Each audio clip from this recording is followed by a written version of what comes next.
connected world, India's voice is more crucial than ever. When India speaks, the world listens. At NDTV World, we are that voice, bringing you intelligent and insightful news from India and beyond. We cover the news that shapes our global future.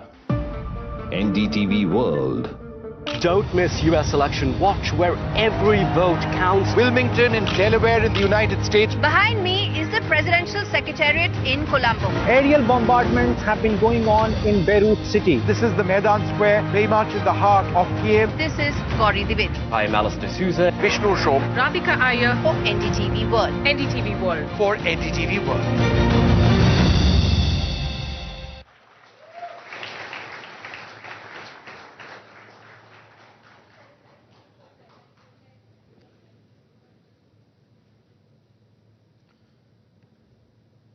NDTV world summit में उपस्थित सभी महानुभावों का मैं अभिनंदन करता हूं। इस summit में आप लोग अनेक विषयों पर चर्चा करने जा रहे हैं। अलग अलग सेक्टर से जुड़े ग्लोबल लीडर्स भी अपनी बात रखेंगे। साथियों, हम बीते 4-5 साल के कालखंड को देखें तो ज्यादातर चर्चाओं में एक बात कॉमन रही है और वो बात है चिंता, भविष्य को लेकर चिंता। कोरोना के समय चिंता रही कि ग्लोबल पैंडेमिक से कैसे निपटें। कोविड बढ़ा तो दुनिया भर की इकोनॉमी को लेकर चिंता होने लगी। कोरोना ने महंगाई पर चिंता बढ़ाई, बेरोजगारी पर चिंता बढ़ाई, क्लाइमेट चेंज को लेकर चिंता तो थी ही, फिर जो युद्ध शुरू हुए उनकी वजह से चर्चाओं में चिंता और बढ़ गई। ग्लोबल सप्लाई चेन बिखरने की चिंता, निर्दोष लोगों की जान जाने की चिंता, ये तनाव, ये टेंशन, ये कॉन्फ्लिक्ट्स, ये सब कुछ ग्लोबल समिट्स और सेमिनार्स के विषय बन गए। और आज जब चर्चा का केंद्र चिंता ही है, तब भारत में किस तरह का चिंतन हो रहा है, कितना बड़ा कॉन्ट्राडिक्शन है। यहां चर्चा हो रही है द इंडियन सेंचुरी, भारत की शताब्दी। दुनिया में मची उथल-पुथल के बीच भारत उम्मीद की एक किरण बना है।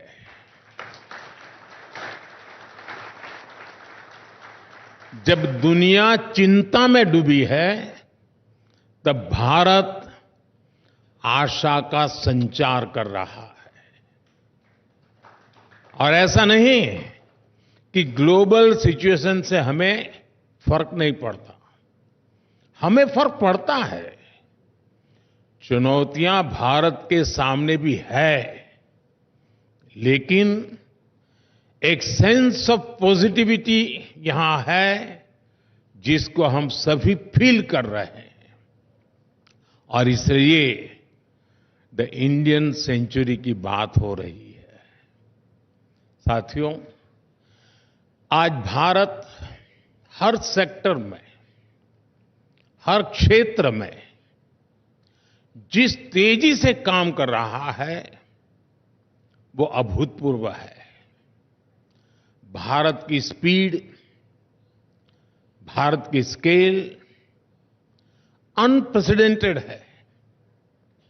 अभी हमारी सरकार के 3rd टर्म के करीब 125 डेज पूरे हुए हैं। मैं आपके साथ 125 डेज का अनुभव शेयर करूंगा। 125 डेज में गरीबों के लिए 3 करोड़ नए पक्के घरों को मंजूरी मिली है। 125 डेज में हमने 9 लाख करोड़ रुपए के इंफ्रास्ट्रक्चर प्रोजेक्ट पर काम शुरू किया है। 125 डेज में हमने 15 नई वंदे भारत ट्रेनें चलाई हैं। 8 नए एयरपोर्ट पे के काम शुभारंभ हुए हैं। इन्हीं 125 डेज में हमने युवाओं के लिए 2 लाख करोड़ रुपए का पैकेज दिया है। हमने किसानों के बैंक खातों में 21,000 करोड़ रुपए सीधे ट्रांसफर किए हैं। हमने 70 साल से अधिक के बुजुर्गों के लिए 5 लाख रुपए तक के मुफ्त इलाज की व्यवस्था की है। आप भारत में हो रहे काम का दायरा देखिए। 125 डेज में 5 लाख घरों में रूफटॉप सोलर प्लांट लगाए गए हैं। एक पेड़ मां के नाम अभियान के तहत 90 करोड़ से अधिक पेड़ लगाए गए हैं। इतना ही नहीं, 125 डेज में हमने 12 नए इंडस्ट्रियल नोड्स को मंजूरी दी है। 125 डेज में हमारे सेंसेक्स और निफ्टी में 6 से 7% की ग्रोथ हुई है।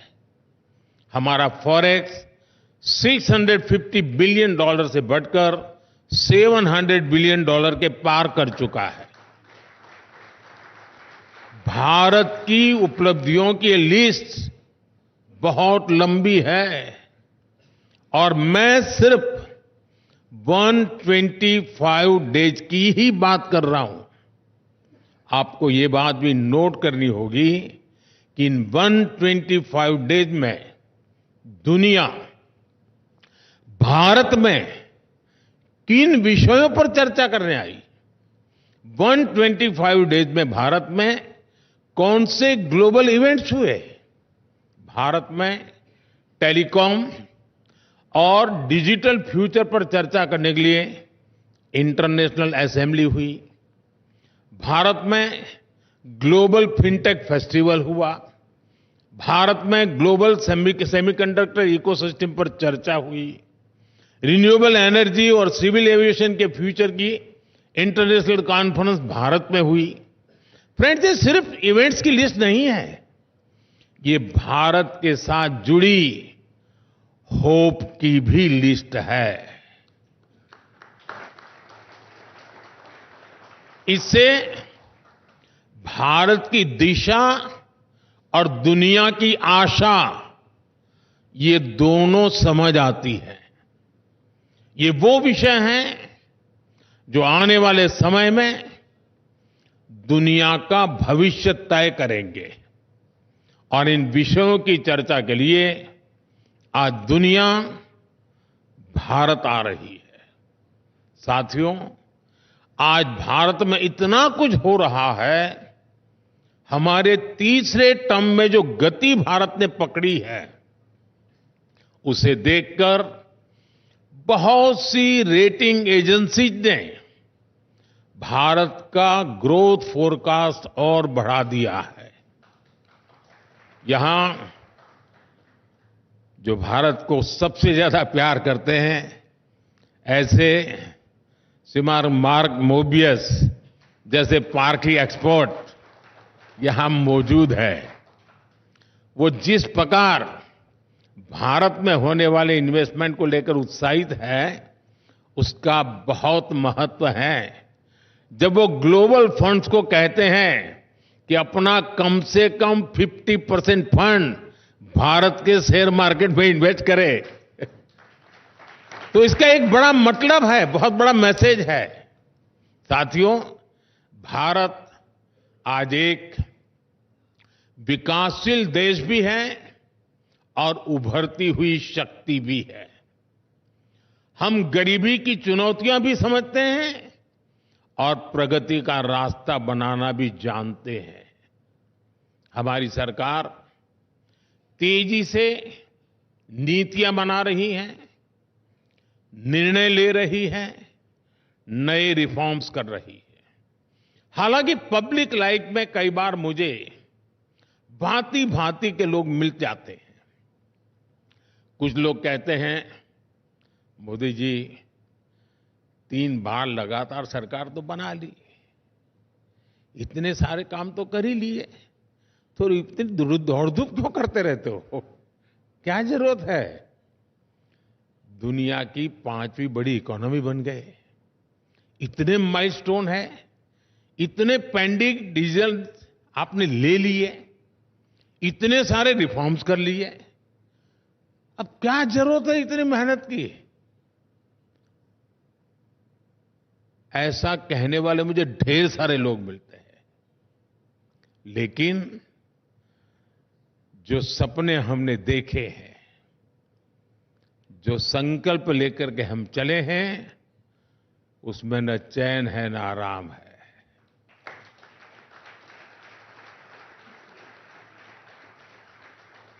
पिछले 10 साल में 25 करोड़ लोग गरीबी से बाहर निकले हैं।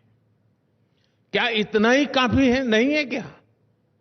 पिछले 10 सालों में करीब 12 करोड़ शौचालय बने हैं, 16 करोड़ लोगों को गैस कनेक्शन मिले हैं। क्या इतना ही काफी नहीं है? पिछले 10 साल में भारत में 350 से ज्यादा मेडिकल कॉलेज बने हैं, 15 से ज्यादा एम्स बने हैं। क्या इतना ही काफी नहीं है? पिछले 10 साल में भारत में 1.5 लाख से ज्यादा नए स्टार्टअप बने हैं। 8 करोड़ युवाओं ने मुद्रा लोन लेकर पहली बार अपना कुछ काम शुरू किया है। और सवाल तब हो गया, क्या इतना कम नहीं है? मेरा जवाब है नहीं, इतना पूरा नहीं है। आज भारत दुनिया के सबसे युवा देशों में से एक है। इस युवा देश का पोटेंशियल हमें आसमान की ऊंचाई पर पहुंचा सकता है, और इसके लिए हमें अभी बहुत कुछ करना है, बहुत तेजी से करना है। साथियों, आज भारत की सोच और अप्रोच में जो बदलाव आया है, उसे आप भी जरूर नोटिस कर रहे होंगे। आमतौर पर परंपरा रही है और स्वाभाविक भी है, उसको गलत मैं नहीं मानता हूं। हर सरकार पिछली सरकारों के काम से तुलना करती है, और वो एक मानदंड होता है कि भाई पहले क्या था, अब क्या हुआ, पहले कितना था, अब कितना हुआ, और इससे संतोष भी मान लेती है कि चलो पिछली सरकार से हमने बेहतर किया। ज्यादा से ज्यादा पिछले 10-15 साल से तुलना करनी होती है कि तब और अब में क्या अंतर आया, इसको ही अपनी उपलब्धि मान लेती है। हम भी कभी इस रास्ते पर चलते थे, बहुत स्वाभाविक था, लेकिन अब हमें वो रास्ता भी रास नहीं आ रहा है। अब हम बीते हुए कल और आज की तुलना करके आराम फरमाने वाले लोग नहीं है। अब सफलता का मापदंड सिर्फ ये नहीं है कि हमने क्या पाया, अब हमारा आगे का लक्ष्य है हमें कहां पहुंचना है। हम उस ओर देख रहे हैं। अब कहां तक पहुंचे, कितना बाकी है, कब तक पहुंचेंगे, यानी एक नया अप्रोच लेकर के मैं पूरी सरकारी मशीनरी के साथ काम ले रहा हूं। अब भारत फॉरवर्ड लुकिंग सोच के साथ आगे बढ़ रहा है। 2047 तक विकसित भारत का संकल्प भी इसी सोच को दिखाता है। अब हम देखते हैं कि विकसित भारत का जो हमारा संकल्प है, उसकी सिद्धि के लिए हम यहां कहां तक पहुंचे हैं, हमें और कितना करना है, हमें किस स्पीड और स्केल का परिश्रम करना है। और ऐसा नहीं है कि ये सरकार ने तय कर दिया और टारगेट सेट हो गया। विकसित भारत के संकल्प से आज भारत के 140 करोड़ लोग जुड़ गए हैं। वो खुद इसे ड्राइव कर रहे हैं। ये जन भागीदारी का अभियान ही नहीं, बल्कि भारत के आत्मविश्वास का आंदोलन भी बन चुका है। आपको हैरानी होगी, जब सरकार ने विकसित भारत के विजन डॉक्यूमेंट पर काम करना शुरू किया तो लाखों लोगों ने अपने सुझाव भेजे। स्कूल, कॉलेज, यूनिवर्सिटीज में डिबेट्स हुए, डिस्कशंस हुए। सरकारी और सामाजिक संगठनों ने डिबेट्स किए। जनता से जो सुझाव मिले, उनके आधार पर भारत ने अगले 25 साल के लक्ष्य तय किए। विकसित भारत पर डिस्कशंस आज हमारी कॉन्सेंस का, हमारे चैतन्य का हिस्सा बन चुका है। मैं समझता हूं ये जनशक्ति से राष्ट्र शक्ति के निर्माण का सबसे बड़ा उदाहरण है। साथियों, आज भारत के पास एक और एडवांटेज है जो इस सदी को भारत की सदी बनाने के लिए बहुत महत्वपूर्ण है। आप सब जानते हैं कि ये एआई का दौर है। दुनिया का वर्तमान और भविष्य एआई से जुड़ा हुआ है, लेकिन भारत के पास डबल एआई पावर की एडवांटेज है। और आपके मन में सवाल होगा कि दुनिया पास एक ही एआई है, ये मोदी के पास डबल एआई कहां से आ गई? दुनिया की नजरों में एक ही एआई है, वो है आर्टिफिशियल इंटेलिजेंस। लेकिन हमारे पास वो तो है ही, दूसरी एआई है एस्पिरेशनल इंडिया।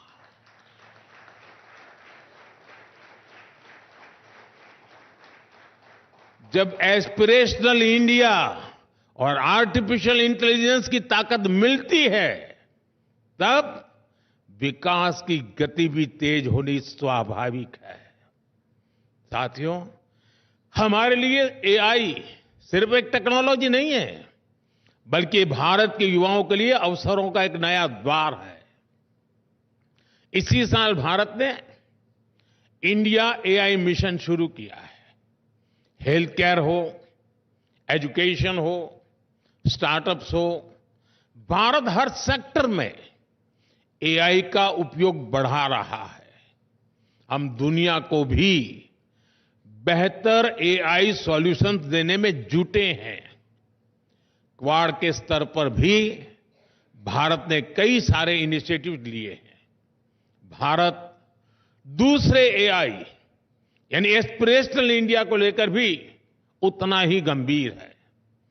भारत का मिडिल क्लास, भारत के सामान्य जन, उनकी ईज ऑफ लिविंग, उनकी क्वालिटी ऑफ लाइफ, भारत के छोटे उद्यमी, एमएसएमईज, भारत के युवा, भारत की महिलाएं, हम सबके एस्पिरेशंस को ध्यान में रखते हुए नीतियां बना रहे हैं, निर्णय ले रहे हैं। साथियों, एस्पिरेशनल इंडिया का एक उदाहरण भारत में कनेक्टिविटी को लेकर हो रहा शानदार काम है। हमने फास्ट फिजिकल कनेक्टिविटी और इंक्लूसिव कनेक्टिविटी पर बहुत फोकस किया है। ये डेवलपमेंट की एस्पिरेशन रखने वाले समाज के लिए बहुत जरूरी होता है। भारत के लिए तो ये और अधिक जरूरी है। इतना बड़ा देश, इतनी डाइवर्स ज्योग्राफी, भारत के पोटेंशियल को सही मायने में रियलाइज करने के लिए तेजी से कनेक्ट करना आवश्यक था। इसलिए हमने एयर ट्रैवल पर भी विशेष फोकस किया। मुझे याद है कि जब मैंने पहली बार कहा कि मैं हवाई चप्पल पहनने वालों को हवाई यात्रा कराना चाहता हूं। तो एक स्वाभाविक सा रिएक्शन था कि ये भारत में कैसे संभव है। लेकिन हम आगे बढ़े और उड़ान योजना शुरू हुई। आज उड़ान को 8 साल पूरे हो चुके हैं।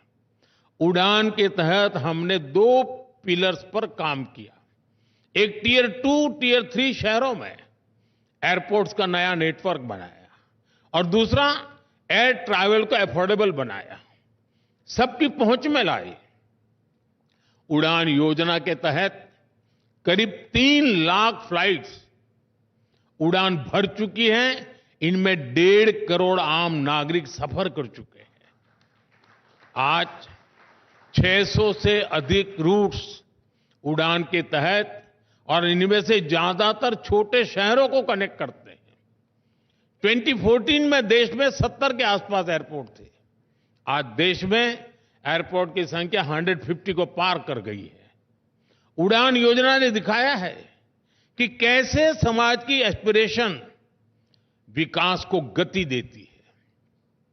साथियों, मैं आपको युवाओं से जुड़े कुछ उदाहरण देता हूं। हम भारत के युवाओं को एक ऐसी फोर्स बनाने में जुटे हैं जो पूरी दुनिया की ग्रोथ को ड्राइव कर सके। और इसलिए education, skill development, research, employment पर हमारा बहुत ज्यादा जोर है। पिछले 10 साल में इन क्षेत्रों में जो काम हमने किए हैं उसके नतीजे मिलने लगे हैं। अभी कुछ दिन पहले ही टाइम्स हायर एजुकेशन रैंकिंग आई है। भारत दुनिया का वो देश है जहां रिसर्च क्वालिटी के मामले में सबसे अधिक सुधार हुआ है। बीते 8-9 सालों में भारत की यूनिवर्सिटीज का पार्टिसिपेशन 30 से बढ़कर 100 से अधिक हो चुका है। क्यूएस वर्ल्ड यूनिवर्सिटी रैंकिंग में भी भारत की प्रेजेंस 10 साल में 300% से अधिक बढ़ी है। आज पेटेंट्स और ट्रेडमार्क्स की संख्या ऑल टाइम हाई पहुंच रही है। आज भारत दुनिया के लिए R&D का एक बड़ा हब बनते जा रहा है।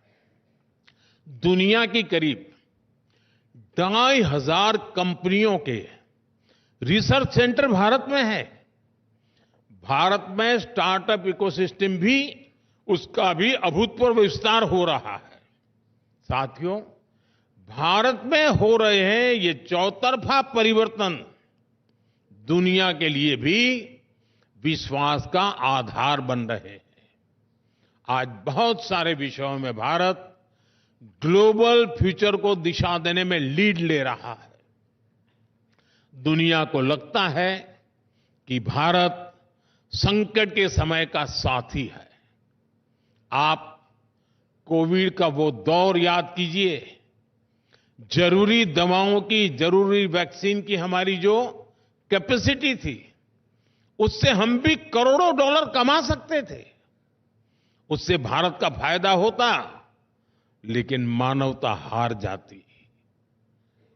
ये हमारे संस्कार नहीं है। हमने दुनिया के सैकड़ों देशों को संकट के समय दवाई पहुंचाई, जीवन रक्षक वैक्सीन पहुंचाई। मुझे संतोष है कि कठिन समय में भारत दुनिया के काम आ पाया। साथियों, भारत टेकन फॉर ग्रांटेड रिश्ते नहीं बनाता। हमारे रिश्तों की बुनियाद विश्वास और विश्वसनीयता के आधार पर है। और ये बात दुनिया भी समझ रही है। भारत एक ऐसा देश है जिसकी प्रगति से दुनिया में आनंद का भाव आता है। भारत सफल होता है, विश्व को अच्छा लगता है। अब चंद्रयान की घटना देख लीजिए। पूरे विश्व ने उसको एक उत्सव के रूप में मनाया। भारत आगे बढ़ता है तो जलन का, ईर्ष्या का भाव नहीं पैदा होता। हमारी प्रगति से दुनिया खुश होती है, क्योंकि भारत की प्रगति से पूरी दुनिया को फायदा होगा। हम सब जानते हैं कि कैसे अतीत में भारत ग्लोबल ग्रोथ को बढ़ाने वाली एक पॉजिटिव फोर्स था। कैसे भारत के आइडियाज, भारत के इनोवेशंस, भारत के प्रोडक्ट्स ने सदियों तक दुनिया पर अपना प्रभाव छोड़ा था। लेकिन समय बदला, भारत ने गुलामी का लंबा कालखंड देखा और हम पिछड़ते चले गए। इंडस्ट्रियल रिवॉल्यूशन के समय भी भारत गुलाम था। गुलामी के कारण हम औद्योगिक क्रांतियों का फायदा नहीं उठा पाए। वो समय भारत के हाथ से निकल गया। लेकिन अब आज ये भारत का समय है। ये इंडस्ट्री 4.0 का दौर है। भारत अब गुलाम नहीं है। हमें आजाद हुए 75 साल हो गए हैं और इसलिए अब हम कमर कसकर तैयार हैं। फ्रेंड्स, इंडस्ट्री 4.0 के लिए जो स्किल सेट चाहिए, जो इंफ्रास्ट्रक्चर चाहिए, उस पर भारत बहुत तेजी से काम कर रहा है। बीते दशक के दौरान मुझे कितने ही ग्लोबल प्लेटफॉर्म से जुड़ने का अवसर मिला है। मैं दुनिया भर में G20 और G7 के सम्मेलनों का हिस्सा रहा हूं। 10 दिन पहले ही मैं आसियान समिट के लिए लाओस में था। आपको जानकर अच्छा लगेगा कि लगभग हर समिट में भारत के डिजिटल पब्लिक इंफ्रास्ट्रक्चर की बहुत अधिक चर्चा होती है। आज पूरी दुनिया की नजर भारत के डीपीआई पर है। यहां हमारे साथी भारत के प्रशंसक श्रीमान पॉल रोमर बैठे हैं। मुझे पहले भी उनसे काफी विचार विस्तार से चर्चा करने का मौका मिला है। मैंने उनसे बहुत चर्चाएं की हैं। मैं अमेरिका में भी इनसे मिला। हमारी चर्चाओं के दौरान पॉल ने भारत के डिजिटल इंफ्रास्ट्रक्चर की, आधार और डिजी लॉकर जैसे इनोवेशंस की बहुत तारीफ की है। बड़ी बड़ी समिट्स में इसी तरह लोगों को हैरानी होती है कि भारत ने इतना शानदार डीपीआई कैसे विकसित कर लिया। फ्रेंड्स, इंटरनेट के दौर में भारत के पास फर्स्ट मूवर का एडवांटेज नहीं था। जिन देशों के पास ये एडवांटेज था, वहां प्राइवेट प्लेटफॉर्म्स ने, प्राइवेट इनोवेशंस ने डिजिटल स्पेस को लीड किया। इससे निश्चित रूप से एक नई क्रांति दुनिया में आई, लेकिन उसके लाभ का दायरा सीमित ही था। जबकि भारत ने एक नया मॉडल दुनिया को दिया है। भारत ने टेक्नोलॉजी को डेमोक्रेटाइज करके डिजिटल पब्लिक इंफ्रास्ट्रक्चर का नया रास्ता दुनिया को दिखाया है। आज भारत में सरकार एक प्लेटफॉर्म बनाती है और उस पर लाखों नए इनोवेशंस होते हैं। हमारी जनधन, आधार और मोबाइल की जैम कनेक्टिविटी, सर्विसेज की फास्टर और लीकेज फ्री डिलीवरी का एक बेहतरीन सिस्टम बन गया है। आप हमारा यूपीआई देखिए, इस पर फिनटेक का एक नया विस्तार भारत में हुआ है। यूपीआई के कारण आज हर रोज 500 मिलियन से ज्यादा के डिजिटल ट्रांजैक्शन हो रहे हैं और इसको ड्राइव करने वाले कोई कॉरपोरेट्स नहीं है, बल्कि हमारे छोटे दुकानदार हैं, स्ट्रीट वेंडर्स हैं। हमारा पीएम गतिशक्ति प्लेटफॉर्म एक और उदाहरण है। पीएम गतिशक्ति को हमने इंफ्रास्ट्रक्चर प्रोजेक्ट्स के निर्माण में जो साइलोज आते थे, उसको दूर करने के लिए बनाया था। आज ये हमारे लॉजिस्टिक इकोसिस्टम को ट्रांसफॉर्म करने में मदद कर रहा है। ऐसे ही हमारा ओएनडीसी प्लेटफॉर्म है। ये ऑनलाइन रिटेल को ज्यादा डेमोक्रेटाइज, ज्यादा ट्रांसपेरेंट करने वाला इनोवेशन सिद्ध हो रहा है। भारत ने दिखाया है कि डिजिटल इनोवेशन और डेमोक्रेटिक वैल्यूज को एग्जिस्ट कर सकती है। भारत ने दिखाया है कि टेक्नोलॉजी, इंक्लूजन, ट्रांसपेरेंसी और एम्पावरमेंट का टूल है, कंट्रोल और डिवीजन का नहीं। साथियों, 21वीं सदी का ये समय, ये मानव इतिहास का सबसे महत्वपूर्ण समय है। ऐसे में आज के युग की बड़ी जरूरतें हैं स्टेबिलिटी, सस्टेनेबिलिटी और सॉल्यूशंस। ये मानवता के बेहतर भविष्य के लिए सबसे जरूरी शर्तें हैं और भारत आज यही प्रयास कर रहा है। इसमें भारत की जनता का एक निष्ठ समर्थन है। 6 दशक में पहली बार देश के लोगों ने किसी सरकार को लगातार तीसरी बार अपना जनादेश दिया है। ये मैसेज स्टेबिलिटी का है। अभी हरियाणा में चुनाव हुए हैं। इन चुनावों में भी भारत की जनता ने स्टेबिलिटी के इस भाव को और मजबूती दी है। साथियों, क्लाइमेट चेंज का संकट आज पूरी मानवता का संकट बन गया है। इसमें भी भारत लीड लेने की कोशिश कर रहा है। ग्लोबल क्लाइमेट चेंज में हमारा कंट्रीब्यूशन न के बराबर है, फिर भी भारत में हमने ग्रीन ट्रांजिशन को अपनी ग्रोथ का फ्यूल बनाया है। आज सस्टेनेबिलिटी हमारी डेवलपमेंट प्लानिंग के कोर में है। आप हमारी पीएम सूर्यघर मुफ्त बिजली योजना को देख लें, खेतों में सोलर पंप लगाने की स्कीम को देख लें, हमारा ईवी रिवॉल्यूशन हो या इथेनॉल ब्लेंडिंग प्रोग्राम हो, बड़े बड़े विंड एनर्जी फार्म हो या एलईडी लाइट्स मूवमेंट हो, सोलर पावर्ड एयरपोर्ट्स हो या बायोगैस प्लांट्स पर फोकस हो। आप हमारा कोई भी प्रोग्राम, कोई भी स्कीम देख लीजिए, सभी में ग्रीन फ्यूचर को लेकर, ग्रीन जॉब्स को लेकर एक स्ट्रांग कमिटमेंट ही पाएंगे। साथियों, स्टेबिलिटी और सस्टेनेबिलिटी के साथ साथ भारत आज सॉल्यूशंस पर भी फोकस कर रहा है। बीते दशक में भारत ने ऐसे अनेक सॉल्यूशंस पर काम किया है जो ग्लोबल चैलेंजेस से निपटने के लिए जरूरी है।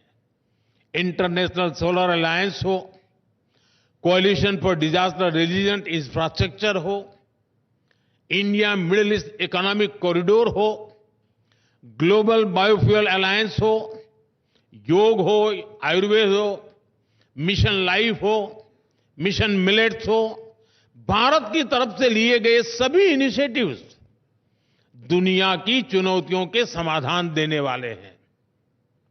साथियों, मुझे खुशी है कि भारत का बढ़ता सामर्थ्य दुनिया की बेहतरी को सुनिश्चित कर सक रहा है। भारत जितना आगे बढ़ेगा, दुनिया को उतना ही फायदा होगा। हमारा प्रयास होगा भारत की सेंचुरी सिर्फ भारत की नहीं, बल्कि पूरी मानवता की जीत की सेंचुरी बने। एक ऐसी सदी जो सभी के टैलेंट से आगे बढ़े, एक ऐसी सदी जो सभी के इनोवेशन से समृद्ध हो, एक ऐसी सदी जहां गरीबी ना हो, एक ऐसी सदी जहां सबके पास आगे बढ़ने के अवसर हो, एक ऐसी सदी जिसमें भारत के प्रयासों से दुनिया में स्थिरता आए और विश्व शांति बढ़े। इसी भाव के साथ मुझे यहां निमंत्रित करने के लिए, अवसर देने के लिए मैं एनडीटीवी का फिर से आभार व्यक्त करता हूं और ये समिट सफल हो, इसके लिए मेरी तरफ से आपको ढेर सारी शुभकामनाएं हैं। बहुत बहुत धन्यवाद।